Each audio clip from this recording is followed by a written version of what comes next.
자, 오장의 출발도 이데일리 TV와 함께 해주시죠. 마켓나우 3부로 이어가도록 하겠습니다. 자, 오늘 우리 시장은 또 역사적인 한 변곡점을 지나갔습니다. SK하이닉스가 시가총액 1위에 등극을 하면서 물론 격차가 아직 그렇게 크진 않습니다만 25년이 넘게 시가총액 1위를 지키고 있었던 삼성전자가 2위로 내려앉았습니다. 엄청난 역사적인 순간이라고 할 수 있는 상황입니다. 과연 어떻게 앞으로 삼성전자, SK하이닉스의 움직임이 나타날지. 하지만 또 시장은 이렇게 두 종목이 잘 가고 있으면서 상대적으로 코스닥은 매우 소외되어 있습니다. 많은 개인 투자자분들이 힘들어하실 것 같아서 오늘 앵커 브리핑을 통해서 시장의 분위기와 코스닥은 그럼 과연 언제 반등할 수 있을지 함께 알아보도록 하겠습니다. 자, 오늘 앵커 브리핑은 말씀드린 대로 시장의 쏠림 현상에 대해서 한번 분석도 해보고 이게 언제쯤 도대체 이 쏠림 현상이 좀 완화될 수 있을까? 아니면 코스닥에 봄이 오기는 오는 것인가? 봄이 안 오는 건 아닌가라는 고민들이 계속 시장에 이어지고 있습니다. 자, 지금 코스피가 오늘도 그런 상황인데 S7이라고 해서 우리나라에 지금 미국의 M7이 있었잖아요. 근데 우리나라에 지금 S7이라고 해서 S자가 붙은 종목 7개가 시장을 완전히 이끌어가고 있습니다. 자, 어떤 7개일까요? 삼성전자, SK하이닉스, SK스퀘어, 삼성전자 우선주, 삼성전기, 삼성생명, 삼성물산 이렇게 7가지 종목. SK 관련주는 2개고 나머지는 전부 다 삼성그룹주들이긴 한데 오늘 시총이 바뀌는 공교롭게 오늘 또 그런 시장의 상황이 발생을 했습니다. 자, 여기에 지금 대표적인 우리나라의 S7 종목에 모든 자금이 쏠려 있고 모든 관심이 쏠려 있다 보니까 코스닥은 상대적으로 매우 소외되어 있습니다. 그리고 사실 삼성전자와 SK하이닉스만 제외하고 나서 나머지 지수의 오름폭을 봤을 때 그렇게 오르지가 않았다라는 겁니다. 삼성전자와 SK하이닉스가 이렇게 지금 현재 엄청난 상승 속도로 빠르게 가파르게 올라왔는데 이 회색 선은요. 삼성전자와 SK하이닉스를 제외하고 나서 지수를 산정해 본 것입니다. 그런데 이 격차가 지금 벌어지고 있죠. 그만큼 삼성전자, 하이닉스 탑2와 탑7이 엄청나게 상승세를 보여주고 있다는 겁니다. 자, 이걸 조금 더 자세하게 가볼까요? 말씀드린 대로 S7, 이 7가지 종목들의 상승률이 지금 엄청나게 올라가고 있죠. 근데 코스피에서 이 S7을 빼면 이 격차가 훨씬 더 커집니다. 그만큼 지금 코스피의 시총 상위주들, 흔히 말하는 S7에 집중적으로 모여드는 상황이 펼쳐지다 보니까 시장의 확장성 아니면은 개인 투자자분들이 내가 삼성전자, SK하이닉스 아니면 S7 정도에서 한두 개가 없으면 지금 시장에서 완전히 뒤처지고 패배하고 있다라는 그런 아마 체감을 깊게 하시고 계실 겁니다. 자, 코스피가 9천을 돌파했지만 코스닥은 지금 1월 말 수준밖에 지수가 올라오지 않았고요. S7을 제외한 코스피도 2월 초 정도의 지수밖에 안 됩니다. 그러니까 매우 소외되어 있고 극심한 격차, 빈익빈 부익부가 엄청나게 발생하고 있는 시장이 계속 이어지고 있습니다. 자, 그러면 코스닥은 과연 반등을 할 수 있을까요? 코스닥에는 봄이 올 수 있을까요?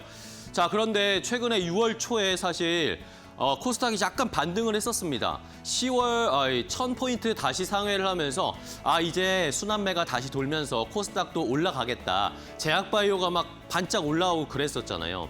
그런데 그게 얼마 못 가서 지금 다시 또 무너지고 있습니다. 근데 과거에 몇 달 전에 3월에도 그런 현상이 좀 있었거든요. 코스닥이 반짝 올라왔다가 다시 이제는 코스닥으로 온기가 퍼지나 싶었는데 훅 떨어지고 이걸 또 조금 더 거슬러 올라가 보면 작년 11월에도 이런 모습이 있었습니다. 또 코스닥이 살짝 올라가다가 다시 훅 떨어지고 이런 추세 지금 계속 반복이 되고 있는데 순환매적인 성격으로 단기적으로 자금이 코스닥 쪽에 들어왔을 뿐이지 일시적으로 그냥 반등을 하고 거기서 차익 실현하는 물량이 쑥 빠지는 그런 추세로 지금 계속 가고 있다는 거죠. 코스피가 너무 많이 올라서 이제는 차익 실현 좀 해야겠다. 그럼 그 돈이 어디로 가야 될까? 어디에서 좀 수익을 또 낼 수 있을까? 이러니까 코스닥 쪽으로 유동성이 잠시 이동했는데 그게 추세적으로 계속 가지를 못하고 있다라는 것이 가장 피곤하고 슬픈 시장의 현상입니다. 자, 이런 상황에서 코스피에서 S7을 제외한 지수와 코스닥 지수의 이 패턴을 보니까요. 지금 보시는 것처럼 거의 비슷하게 움직이고 있습니다. 그러니까 S7, 탑2 이런 것들만 제외하면 지금 코스닥도 그렇고 코스피의 대부분의 종목들도 사실 시장의 분위기는 매우 안 좋다라는 것을 이 차트를 보시면 확연하게 느끼실 수 있을 겁니다. 코스닥 파란 차트와 S7을 제외한 코스피 차트는 거의 유사하게 지금 우하양세로 약간 기세가 꺾여 있는 상황입니다. 자, 순환매의 결국에 이런 추세가 있을 수 있는 상황입니다. 쏠림이 되어 있는데 그냥 단순히 유동성으로 코스닥을 반짝 올렸다가 떨어뜨리는 이런 것밖에 지금은 기대할 수가 없어서 코스닥을 섣불리 우리가 저가 매수를 하자라고 말씀드리기에는 사실 쉽지가 않은 상황입니다. 자, 그렇다면 코스닥은 언제쯤 반등을 할 수 있을까요? 과거의 여러 가지 역사적인 상황이라든지 해외 사례들을 좀 봤을 때 IM증권에서는요. 2000년 초반, 99년에서 2000년 초반의 닷컴 버블 때에서 약간 힌트를 좀 찾아보자. 그때 지금 약간 비슷한 패턴들이 나타났다라고 얘기를 하고 있었습니다. 자, 지금 그때 닷컴 버블 때 이 인포메이션 테크놀로지 IT 업종이 굉장히 좋은 추세를 보이면서 상승세를 나타내고 있었죠. 이 주황색 선입니다. 닷컴 버블의 힘으로 IT 업종들이 계속 올라가다가 10년물 미국의 국채 금리가 방향성을 턴하면서 이제 떨어지기 시작할 때 그때부터 이제 IT는 같이 하락을 하기 시작을 했거든요.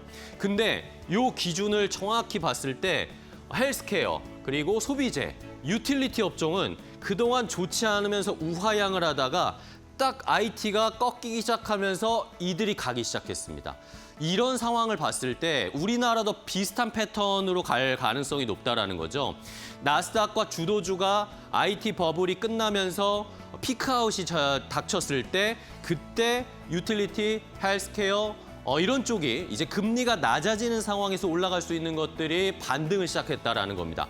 그렇기 때문에 우리도 결국에는 금리 피크아웃 그리고 주도주가 약간 이제 주춤거리고 소외 섹터가 반등하는 그런 패턴이 나올 수 있는데 이런 과거의 역사적 패턴으로 힌트를 우리가 볼 수 있다. 우리나라에서는 지금 YTD로 헬스케어, 제약바이오 매우 안 좋고요.